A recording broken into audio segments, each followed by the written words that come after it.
अमरावती लोकसभा मतदारसंघासाठी महाविकास आघाडीकडून काँग्रेसचे उमेदवार म्हणून बळवंत वानखडे यांची सर्वात आधी उमेदवारी घोषित झाल्यानंतर भाजपाने काल दिनांक 27 मार्च रोजी नवनीत राणा यांची अधिकृतरित्या उमेदवार म्हणून घोषणा केली असताना आज सार्वत्रिक लोकसभा निवडणुकीकरिता एक नामनिर्देशन पत्र भाजपाच्या वतीने दाखल करण्यात आले आहे।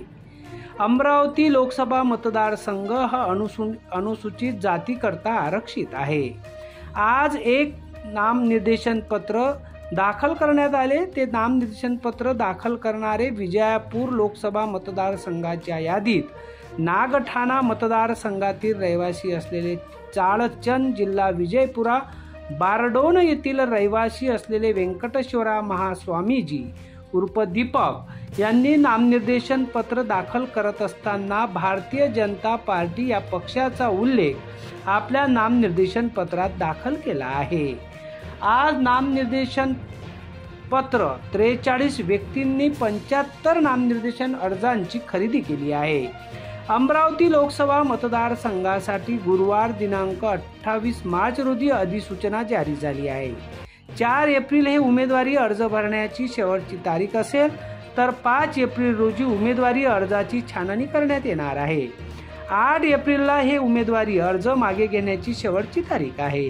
शुक्रवार 26 एप्रिल रोजी मतदान होणार आहे, तर मंगळवार 4 जून रोजी मतमोजणी होणार आहे। आदर्श आचारसंहिता गुरुवार 6 जून पर्यंत राहणार आहे। 28 मार्च रोजी उमेदवारी दाखल करण्यात आली असता पहिली उमेदवारी दाखल करणारे व्यंकटेश्वरा महास्वामीजी यांनी आपल्या नामनिर्देशन पत्रात भाजपा पक्षाचा उल्लेख केला आहे।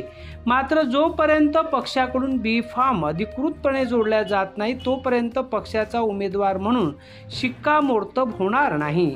असे असले तरी व्यंकटेश्वरा महास्वामी यांनी आपल्या उमेदवारी दाखल करत असताना भारतीय जनता पार्टी असा उल्लेख केला आहे। अमरावती लोकसभा मतदारसंघाबाहेरून पहिलेच नामनिर्देशन पत्र भाजपाचा उल्लेख करण्यात आल्याने राजकीय चर्चा रंगू लागल्या आहेत। अध्ययन समाचार लाईव्ह अमरावती।